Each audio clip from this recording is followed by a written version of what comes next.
What if the secret to a long life wasn't found in medicine, or money, or even genetics?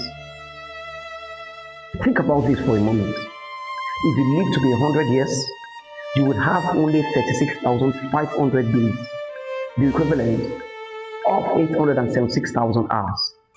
Nobody leaves this earth with 1,000,000 hours in the bank.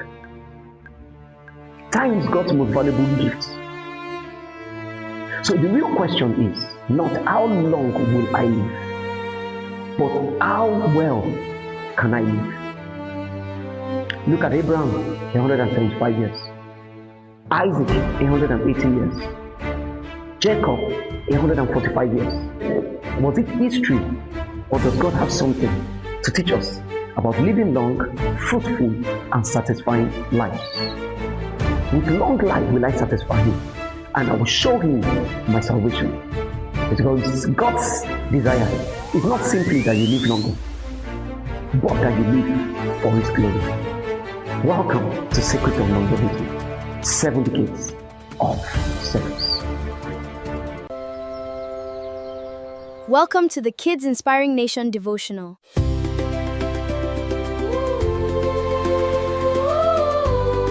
And welcome to the Kids Inspiring Nations devotional. And we continue our series for this month on longevity. Now imagine that you are supposed to have a car. And you can have whatever car you want, what color you want, or however you want it. But the only caveat is you're responsible for cleaning the car. How often would you clean the car? Now understand this, that God expects us to live in a clean body and in a clean spirit. Look at what Apostle Paul says. He said, cleanse yourself from all filthiness of the flesh and of the spirit. 2 Corinthians chapter 7. Now, look at what the Bible says. We are supposed to clean not just our body, but our spirit. The two are not separate. Man is a spirit who has a soul and lives in a body. Now, think about a car. A car has basically the internal part, that's the where you see it, and then the external part, what people see. Imagine a car, a white car, for instance. Picture a white car that has not been washed for weeks. Guess what? It will no longer be white. In fact, it is very difficult to maintain a white car. It is very difficult to maintain a white car just because it requires constant cleansing. Many of us go days without cleansing our body. Something as simple as bathing. How many times do you bath a day? Oh yes, some people think it's okay not to bath for days. Your body stinks. Think about your armpits.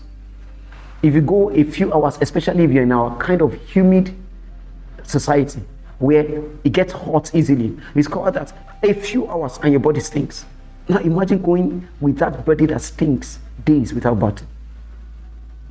Understand that God expects us to cleanse not just our body, but our spirit. That is the inside and the outside. They are not separate. One is the casing, the other is the engine. So a habit that poisons your body will soon poison your spirit, your soul. That's why you see, while we were growing up, I remember our principal would tell us, Red House boys, where are the Red House boys? Say, Red House boys, cleanliness is next to what? Godliness. They will call Yellow House boys. Cleanliness is next to what? Because the boys are known to be what? A little less clean than the girls. But guess the house that was the worst? I'm not going to say that in the public. You know yourselves. And every Saturday, we are required to clean. One of those days, I think I was part of the inspection team, and we went to the girls' hostel. And there's a particular house, I think it was Greenhouse or so, I can't remember. Greenhouse girls. And their house, you can eat in The toilet of a greenhouse, I don't know, I mean, permit me, greenhouse, let me call my house, red house girls. You go eat in their toilets. And I'm like, wow. And then as God helped me and gave me exposures, I discovered that when you go to exceptionally well thought of places, the toilets are usually clean. If you want to know how clean a school is, go to their toilets. I mean, I've been to some schools and I'm like, what? These students really be dirty. So God expects us to cleanse our spirit and our body. Something as simple as taking care of your body every day. Many of us polish our shoes every day.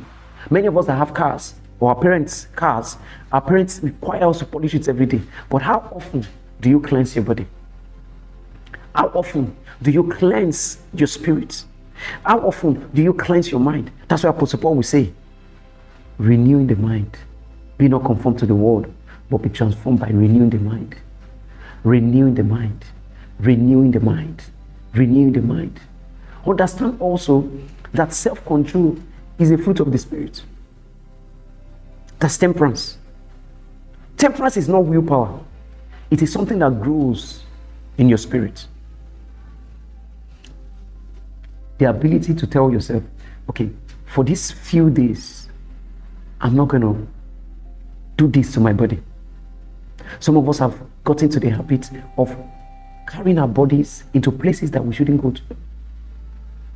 The psalmist says, blessed is the man that walketh not in the counsel of the ungodly, nor stands in the way of sinners, nor sits in the seat of discomfort, but his delight is in the law of the Lord, and in his law does he meditate day and night. Temperance is a fruit of the Spirit. In order to control your body, you must cleanse your spirit. There are places you've been going to that your spirit man has told you that this will destroy your body, but you go there. Think about this. There are things we call carcinogenic, that is cancer-causing things. For instance, recently a state government in Nigeria banned the use of some particular kind of plastics and said, no, we don't want this in our state. Why? Because they discovered that just being in a carcinogenic environment increases your chances of cancer. So if you're in a polluted environment, guess what? It increases your chances of pollution. For many of us, God has given us instructions, the word of God, the things that we've heard and seen. Don't go to that place again. Somebody will say, but me, I don't listen to wrong music, but you're in an environment of wrong music. For instance, I recently went to have a haircut and I insisted to the guy. I said, listen, can I play my music? Because I noticed is when you get to the barbing salon, that's where you hear all those kind of things. So I have an instruction. Any barbing salon I go and I can't play my kind of music, I won't revisit it again. So what are you doing? Self-control. The fact that everybody does it doesn't mean it's good for your body. Why? Because God's word says, flee what defiles.